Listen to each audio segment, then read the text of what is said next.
Early in the 1980s, a charismatic leader arose in Miami. Why art thou so far? He drew the weak, the poor, and the powerless to his side. He promised them a better life, but they had to follow his commands to earn it. His temples soon sprouted across the country as thousands were drawn to his gospel. And those who questioned his doctrine started turning up dead. Local police and the FBI had to stop him.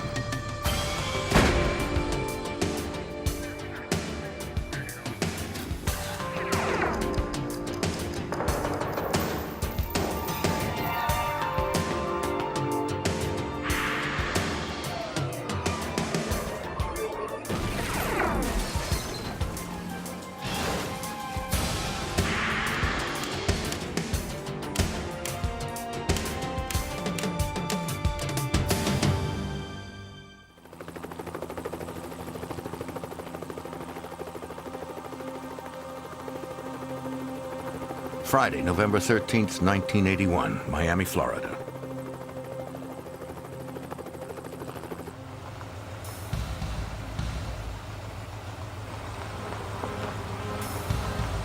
On the outskirts of the city, a construction foreman was checking his work site.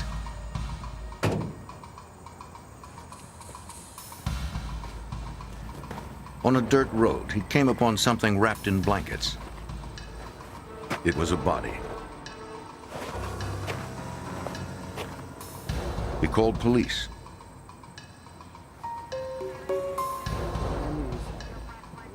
Detectives from Miami-Dade responded. The foreman said he hadn't seen the body when he passed by earlier that morning. What's happening? Got a problem here. The body must have been laid there recently. What? Not yet. The detectives inspected the remains. It was an African-American male. He had been decapitated.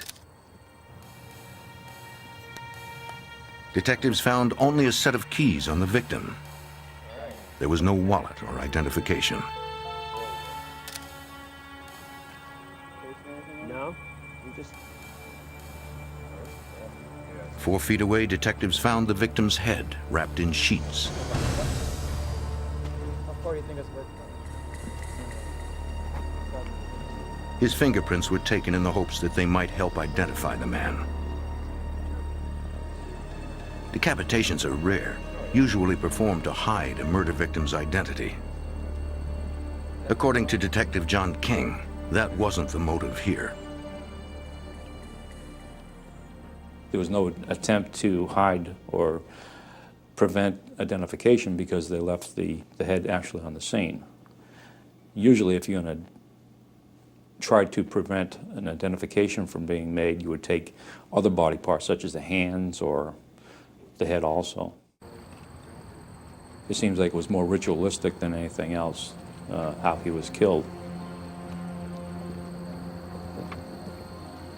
The victim's face was badly damaged. Visual identification would be difficult. And unless the man's fingerprints were on record, investigators would have no way of identifying him from his prints. Perhaps the autopsy could tell them more. The medical examiner determined that the victim had been severely beaten before his decapitation. His nose was bloodied, his teeth were broken, and his eyes were swollen shut. His wrist showed ligature marks, and sneaker tread marks on his body suggested he'd been kicked. On the back of his neck, the medical examiner found evidence of repeated blows from a dull blade. It had been a large weapon, perhaps a machete.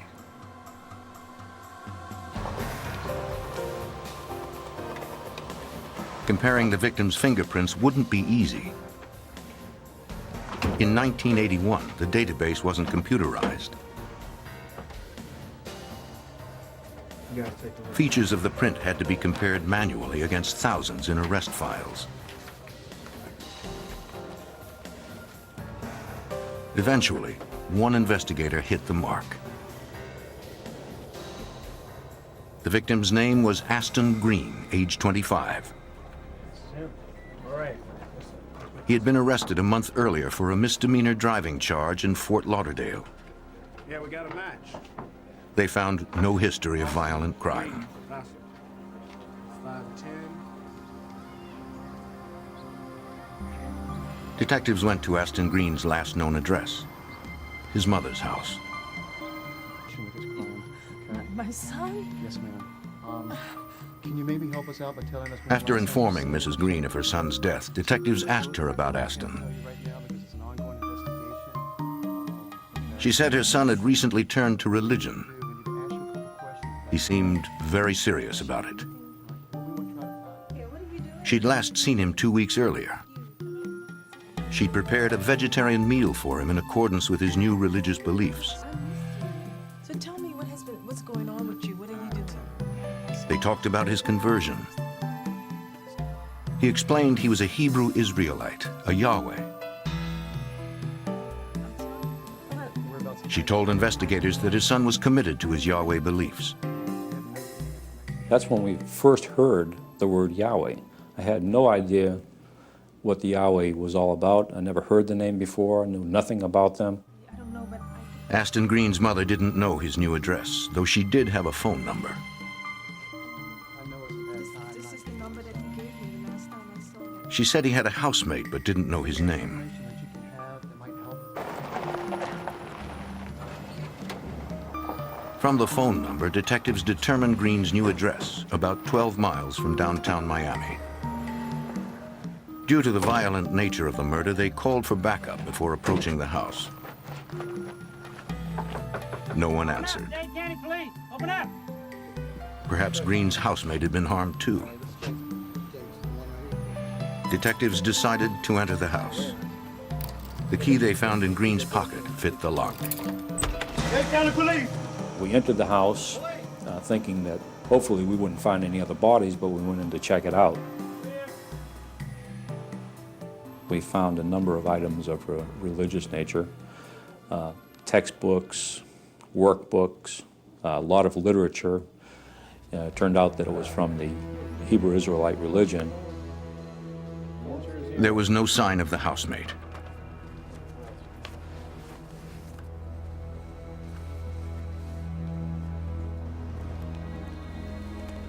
We also found a machete that was tucked to the side of one of the sofas in the residence. We immediately became interested in the machete because that could be a weapon to decapitate somebody. The machete appeared to be clean. Investigators continued their search. By the door, they found a phone number.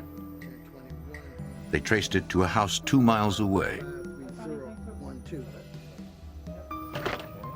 Hi, I'm Detective Christopher. This is Detective King. Can we talk to you for a few minutes? At the house, the detectives talked with a group of Hebrew Israelites. I'm sorry to have to inform you, but Among them was Aston Green's housemate, Carlton Carey. All of them knew Green through the Yahweh Temple. Mr. Green. They told investigators that Green, like themselves, had grown disillusioned with the rigid social doctrine of the temple. Can you tell me something about I seen him in the temple, but I don't know. To them, adherence to the temple's leader was at too high a price. I know him by face. We're just trying to get as much information. Their colored turbans signified their desire to break away from it. It makes this much easier on us. We spoke to them briefly. We got a little bit of background information on the temple and what it was all about. And we asked them to respond to the homicide office so that we could take statements and in-depth interviews with them about what happened and what they knew. Several suggested that the killers were probably zealous members of the Yahweh Temple who wanted to silence those who questioned the doctrine. Most were afraid to say more, especially to police. They were already branded dissenters. They feared any further disobedience could be punished by death.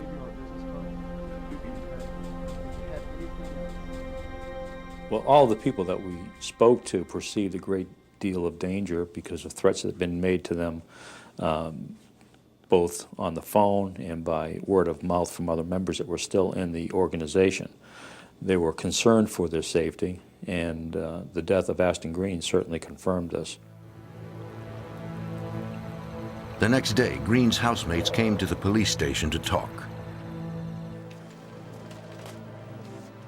Despite the threat, Carlton Carey and his wife wanted to help. His wife was interviewed in a separate room at the station. Yeah. Carey said that he and Green had embraced the temple until recently, when its leader, Hulon Mitchell, started calling himself the true Messiah. The charismatic leader of the temple, Hulon Mitchell, believed that blacks were descended from the lost Hebrew tribe of Judah. As followers of Mitchell, members abandoned their given names. They took a biblical first name and adopted the last name of Israel. Mitchell did not allow dissent among his followers. Mitchell eventually changed his name to Yahweh ben Yahweh, Some things I wasn't comfortable with. which means God, Son of God. In fact, during the interview we had with him, he referred to Hulon as not the Messiah, but a crook and a swindler, which was his characterization of Hulon Mitchell at that time.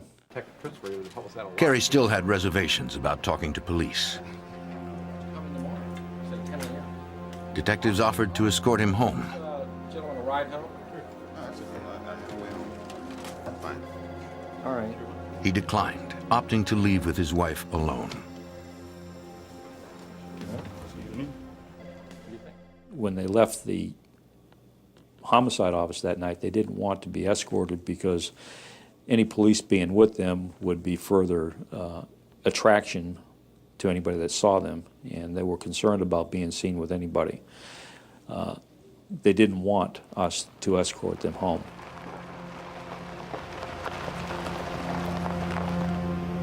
Carey and his wife took a winding route home to make sure no one had followed them.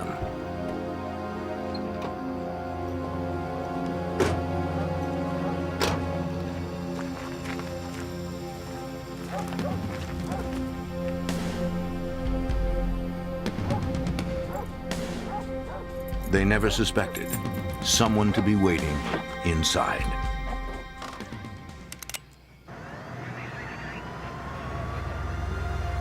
As Miami police investigated the beheading of a dissident member of a religious group, 2 informants were ambushed in their home. Carlton Carey had been shot to death. His wife, Mildred Banks, had also been shot, then her throat was slashed. She barely clung to life.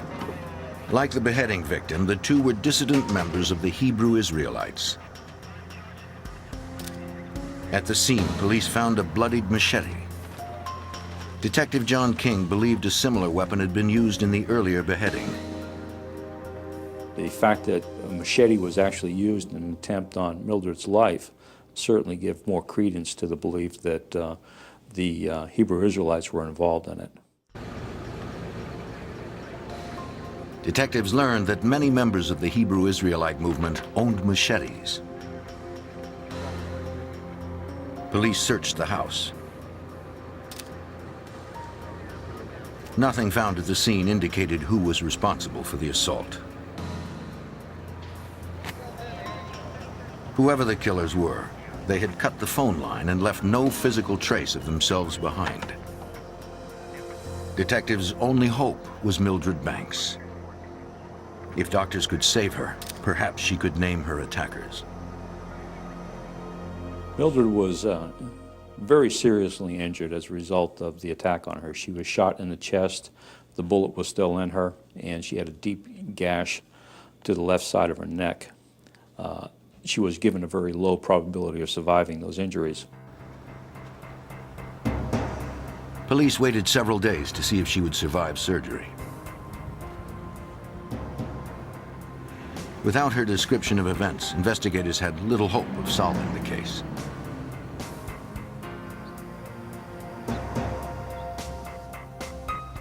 Mildred Banks pulled through.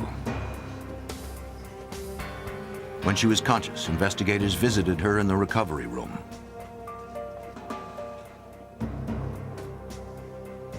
Though critically wounded, she was able to answer questions from the police.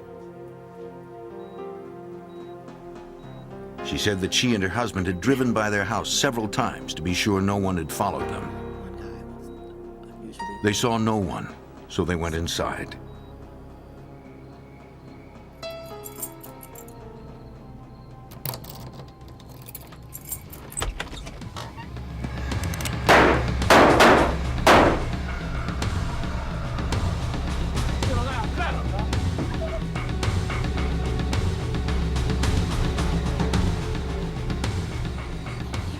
She was certain that her attackers were Yahweh's, sent because they had spoken to police that day.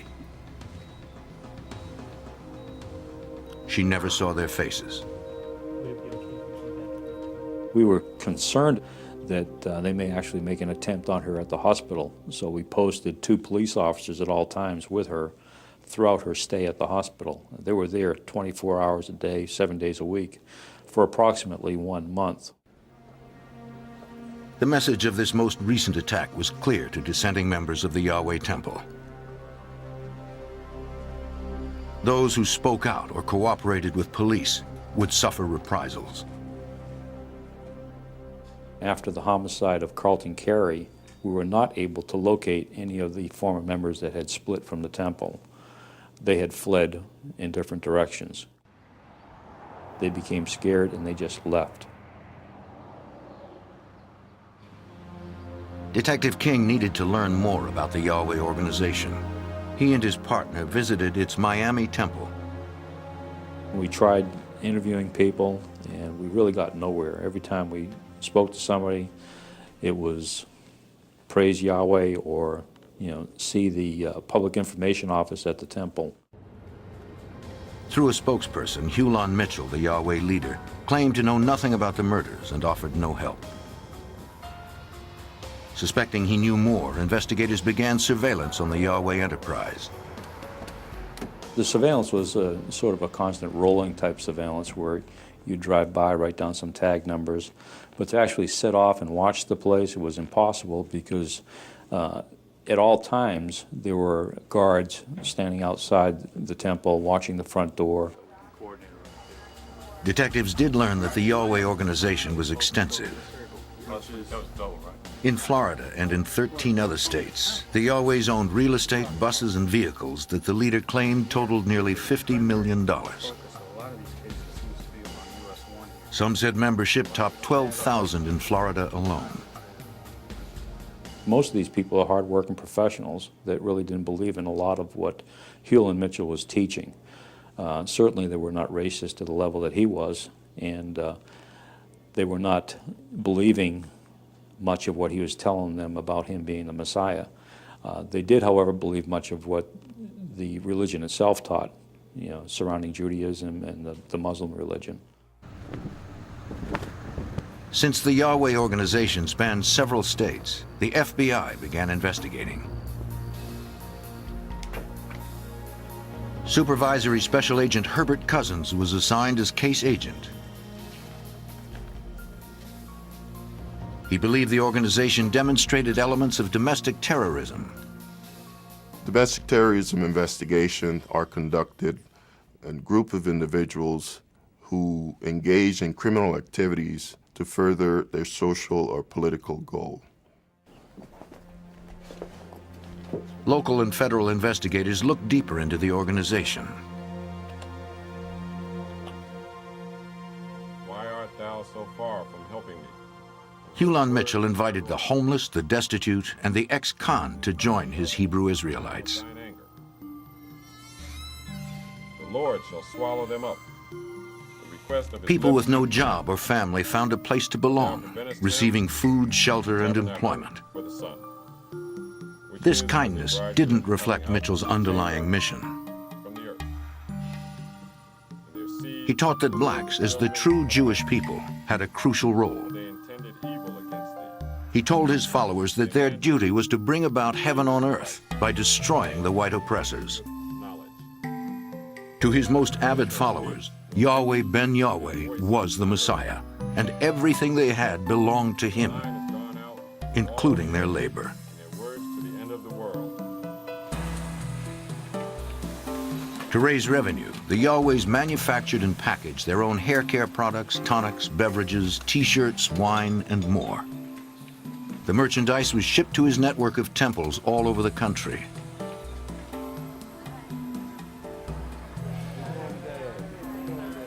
Yahweh required his members to reach certain income goals for their temple by selling these wares. In turn, the temple fed and sheltered them, and even educated their children. Despite the allegations of violence and his thinly veiled message of hate, Mitchell's temple continued to prosper and spread. According to Assistant U.S. Attorney Richard Scruggs, the general public was unclear about Mitchell's true intentions. The Yahwehs in the early 80s had been amassing power and property, and they had kind of a dual reputation. People saw them as a somewhat scary group that they knew were preaching hatred and violence, but at the same time, they outwardly appeared to be quiet, well-behaved, mannered, and they would go in and buy these properties in distressed neighborhoods and actually clean them up. Not everyone welcomed their presence in the neighborhood. In May 1986, people in Delray, Florida, drove them out.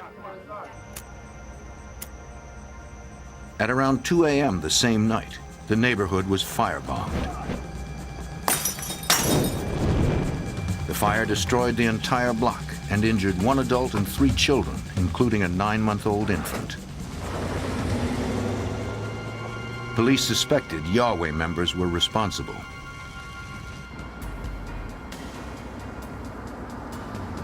One officer recalled an incident that happened in the area about an hour before the bombing.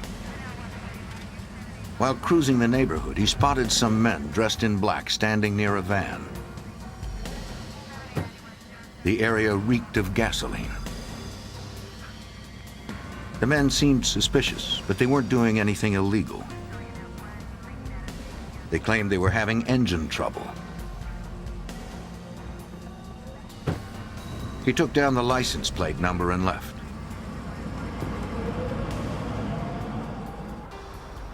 Police determined that the van was registered to an elder at the Yahweh Temple. Hulon Mitchell denied any involvement in the firebombing attack. One of his followers was more cooperative. We were able to develop an informant who actually walked into the FBI, who provided information regarding the group. The informant confirmed investigators' suspicions that Mitchell's henchmen were responsible for the firebombing. But he had no direct evidence. He then gave agents information about another crime.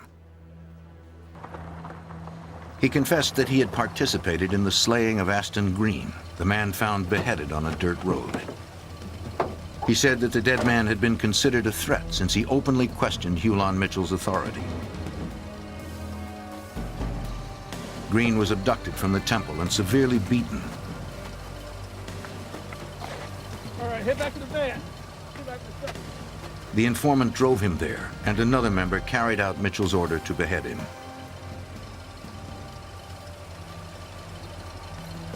All right, let's go, let's go! Get out of here, let's go! Why should we believe? The information was crucial but limited. Investigators still had no physical evidence tying Hulon Mitchell to Green's murder. Authorities would have to carefully build trust among the ex-members. Detective John King re-interviewed Mildred Banks, the woman who had been ambushed in her home. In following up from the information with Woodside, I made contact with Mildred Banks, and she turned me on to an individual that was a former member of the organization that might be able to assist me. I subsequently made contact with that person, who took me around to a number of locations where former members resided. As investigators continued their search for a witness courageous enough to come forward, Miami police received more disturbing news. A murder victim was found in his car with both ears cut off. Police wondered if this ritualistic killing could be related to the machete attacks. In September of 1986, as FBI and Miami police investigated the leader of the Yahwehs, Hulan Mitchell, police responded to another bizarre murder. 61-year-old Raymond Kelly was found stabbed to death in his vehicle.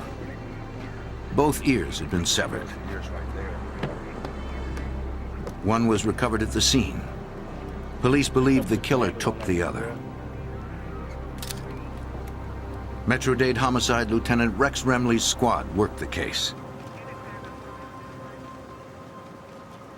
In the Dade County area, we had experienced a number of cases in which victims had been murdered and there was an ear missing. In several of those cases, it appeared that it may be the same perpetrator that had committed the crime.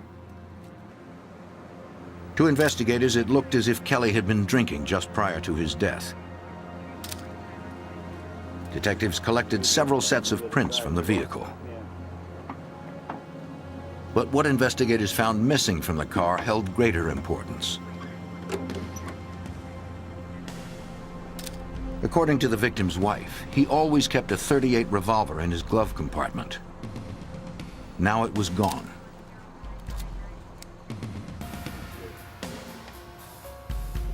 The gun's serial number was entered into the National Crime Information Computer.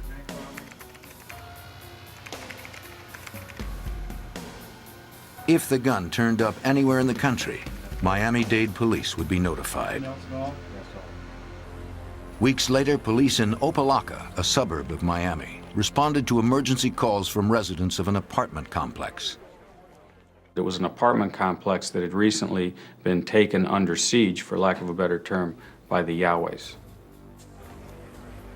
Tenants who lived there called it the Dirt Road Apartments. A low-income housing project, some local residents considered it an eyesore. Many were delighted when the Yahweh leader Hulan Mitchell bought the property. Dirt Road residents were not. Unfortunately for the residents, their idea of taking the building over was to actually move the residents out. And sometimes, according to the residents, that was by force, where the Yahwehs would actually come into their apartments and remove furniture and belongings while the people objected but had no real way to stop these individuals. The Yahweh's strong-arm eviction efforts made the TV news. One resident, Anthony Brown, was particularly outspoken. I'm gonna stay here until I get eviction notice. I don't care what they say. I do, because they ain't going in. Just simple as that. He cursed the Yahweh's leader, Hulan Mitchell. Stand around and look. Investigators knew that Mitchell didn't tolerate public criticism. Witnesses told police that tensions at the apartments continued after night fell.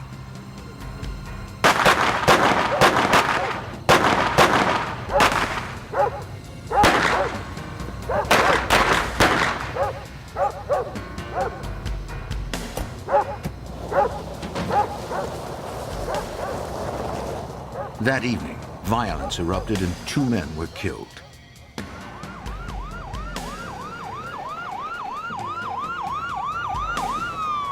Police responded to the double murder.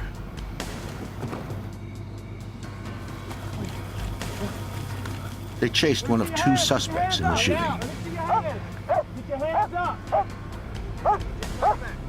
A canine unit tracked down the man.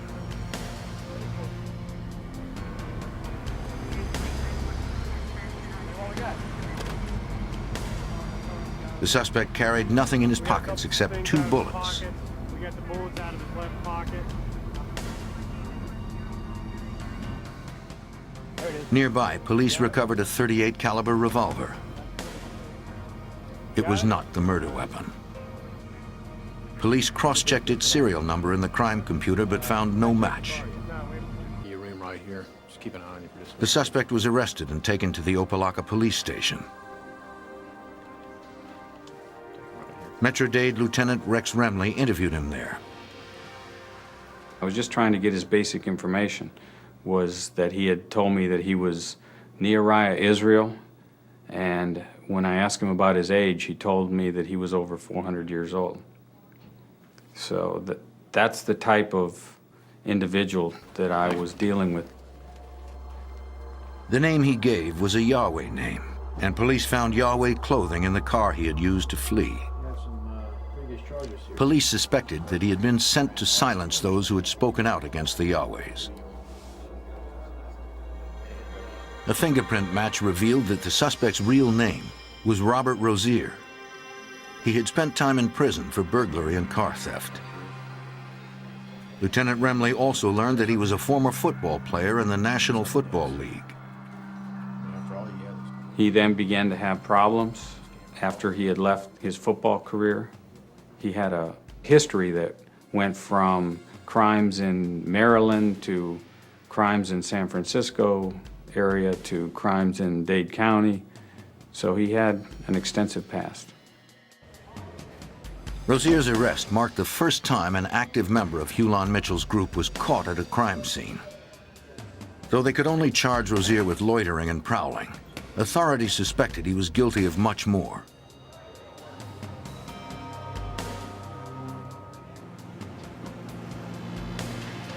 Miami police looked for more information from residents who lived nearby the complex.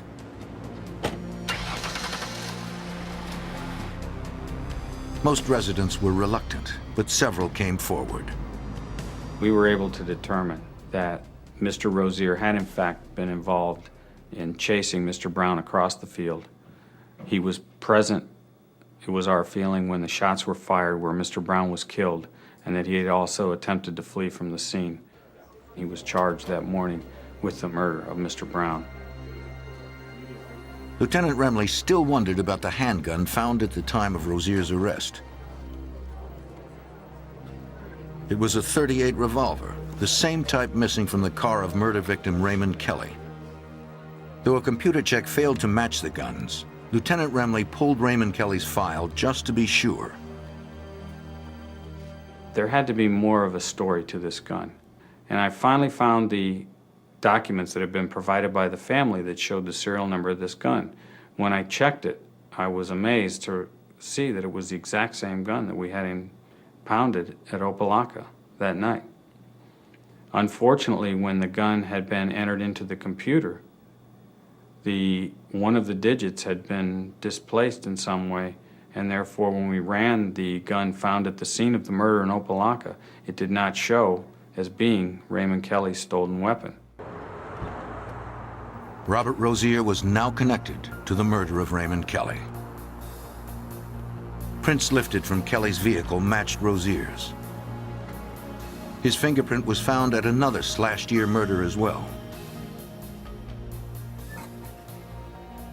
Investigators had enough evidence to charge him with 2 slashed-ear murders and the double murder at the Dirt Road Apartments.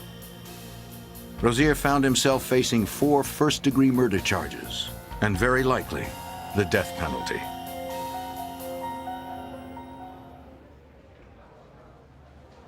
As Miami investigators tried to close in on Yahweh leader Hulan Mitchell, they arrested a man suspected of being one of Mitchell's enforcers.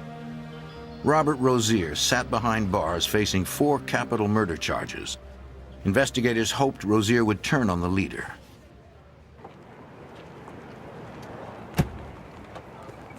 The Yahwehs and their organization became the target of public scrutiny. Hulan Mitchell, their leader, refused to meet the press. He stayed hidden behind his followers, who passed out pamphlets explaining that Rozier had been framed. The bad publicity could destroy all that Mitchell had built. He hired a high-priced attorney and public relations expert. It was Mitchell's first step in creating a new image for his organization. What the hell do you want? I'm here to help you. Mitchell offered the attorney's legal help to Rozier. Rozier quickly realized that the attorney was there to protect the interests of Hulan Mitchell, not Rozier's. I don't want you But Rozier still refused to turn on the leader of the Yahwehs. Roll 5. Lieutenant Rex Remley recalls that the media attention prompted other insiders to talk. The media brought out different stories about people that had been inside the organization who wanted to speak about what had occurred. And it also brought other people to law enforcement who, for maybe the first time, realized that there was a significant reason at this point that people were being killed, and it was time to come forward and tell what you knew. Investigators got a call from Oklahoma.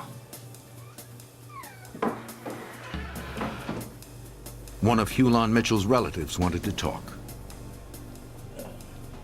She told them she'd witnessed a martial arts expert from New Orleans beaten to death by Yahwehs in 1983.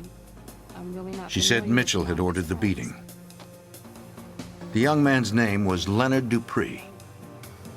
Dupree was killed because Hulan Mitchell believed the man had been disrespectful. He changed his name.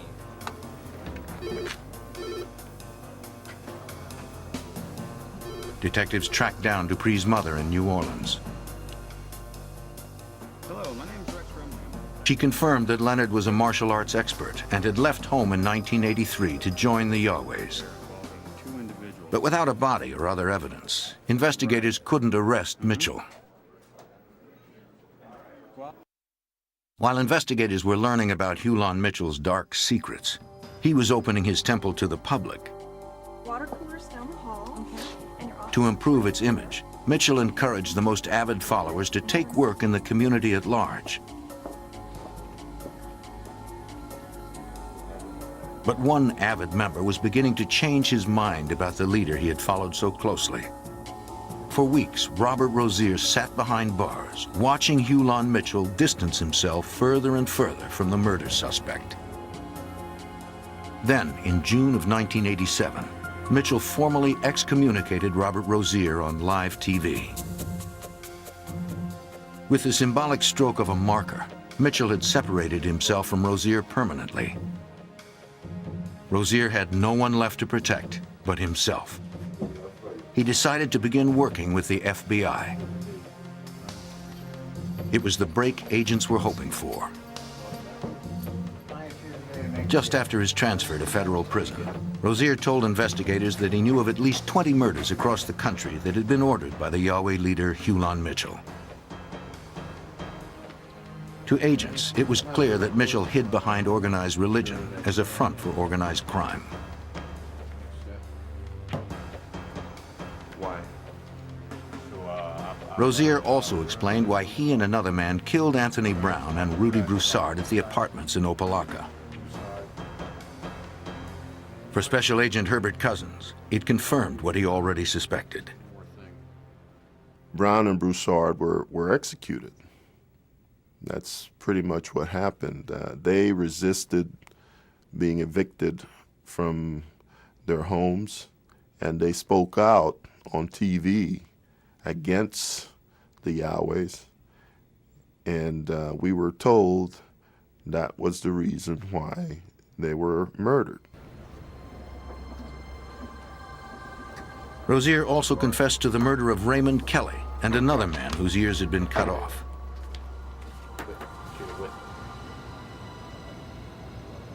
Rozier told agents that the Yahweh leader directed him to kill as many white devils as possible and to return with an ear as proof.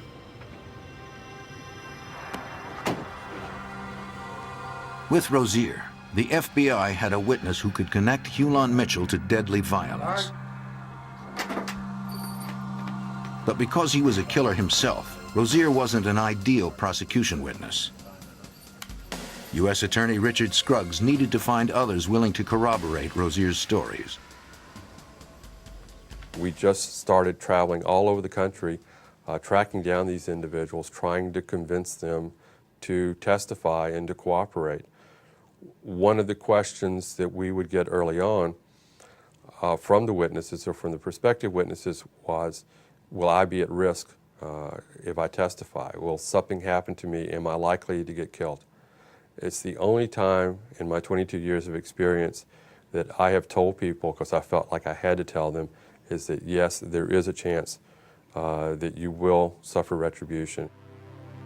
Hulan Mitchell fought the investigation by continuing to polish his public image. I would like everybody to give a nice warm welcome. He continued to turn distressed buildings into gleaming properties. The opening of the store. As Yahweh Ben Yahweh, he toned down his anti-white message and made large contributions to popular causes. I think it'll make the area a better place. Watching Yahweh become stronger and stronger, and watching him become more and more accepted by the community, I, as well as all of the investigators, felt he had to be stopped. Hulan Mitchell became a bigger-than-life public figure, enjoying all the legitimacy money could buy. He seemed unstoppable.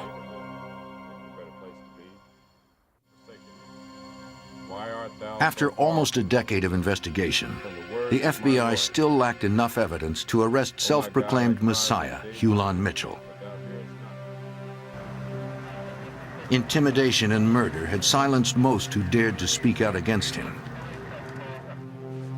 Assistant U.S. Attorney Richard Scruggs had a difficult time persuading members to overcome their fear. I prayed with people, I begged people, I cajoled people, I urged them to do the moral thing, I urged them to do the ethical thing, I urged them to fight a false religion, and basically used every means I had available to me to convince people to cooperate. Those bold enough to stand up against Hulan Mitchell, the man who called himself the Son of God, were placed under witness protection. Do hereby proclaim Sunday, October 2nd, 1990, as Yahweh Ben Yahweh Day.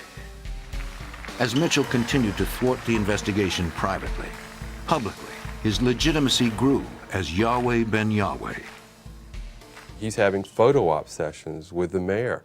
The mayor proclaimed Yahweh Ben Yahweh Day, and there are banners on the streets saying, proclaiming Yahweh Ben Yahweh Day.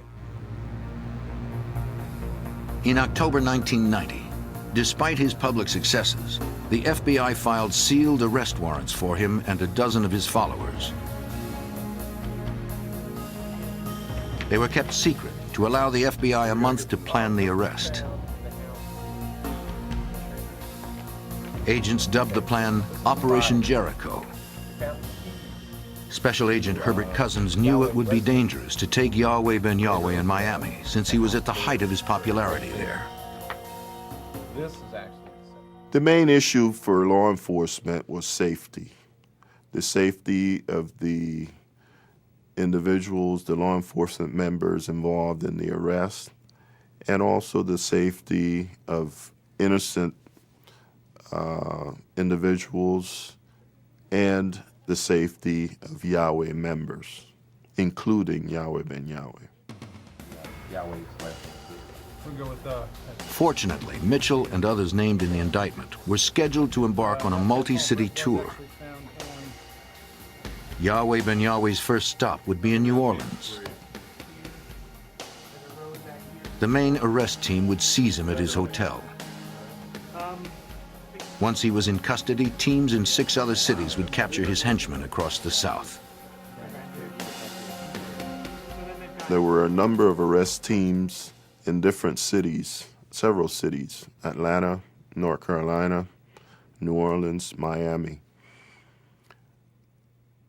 I was sent to New Orleans to assist the New Orleans division with the arrest of Yahweh Ben Yahweh. On November 6, 1990, Hulan Mitchell arrived at the Monteleone Hotel in New Orleans. The FBI was already there.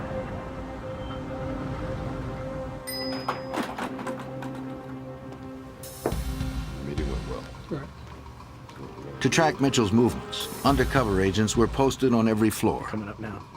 They're coming up. Throughout the South, teams took their positions outside Yahweh temples and waited for orders from Miami. Success depended on an unbroken flow of communication. The agents in Miami coordinated the entire operation. Everybody's ready to go. At 3 a.m., everyone was in place. They gave New Orleans the go-ahead. Agents in the hotel called Mitchell's room. The first instruction was that he instruct his bodyguard to turn himself into the agents who were waiting down the hall.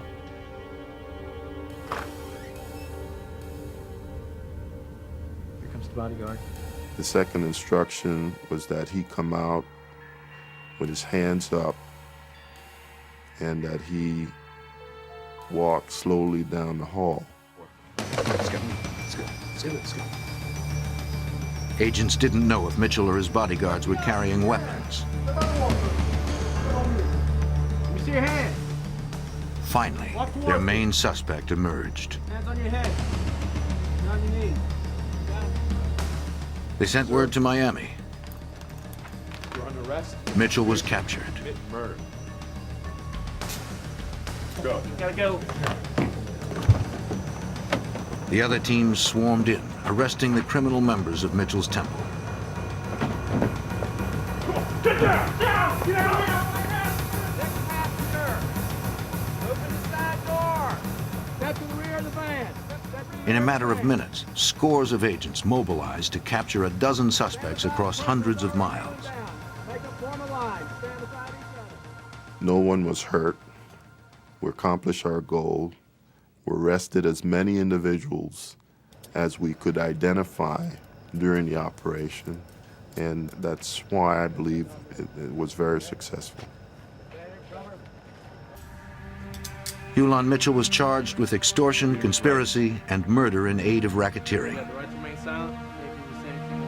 Prosecutor Scruggs believed he was still dangerous. We found out that there was actually a hit team of 5 individuals who were stalking us, trying to find out where we were so that they could kill us upon the orders of Yahweh ben Yahweh. At trial, his intimidation even penetrated the jury.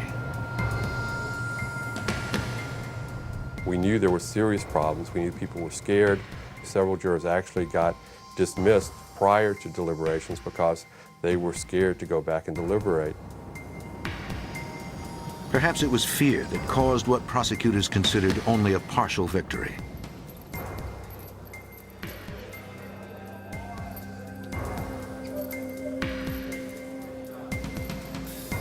In May 1992, Hulan Mitchell and 6 of his more violent followers were found guilty of conspiracy. But Mitchell himself received only 18 years in a maximum security federal prison. It had been a difficult case for investigators. He found a successful philosophy that people would flock to and actually start joining and pledge their allegiance to him. And I think the more power he obtained, the more influence he obtained over his followers, that he ultimately lost control of himself. And he believed in his own mind he could do anything, even order life and death. Hulan Mitchell is locked away, his murderous actions halted by those who saw through his false gospel.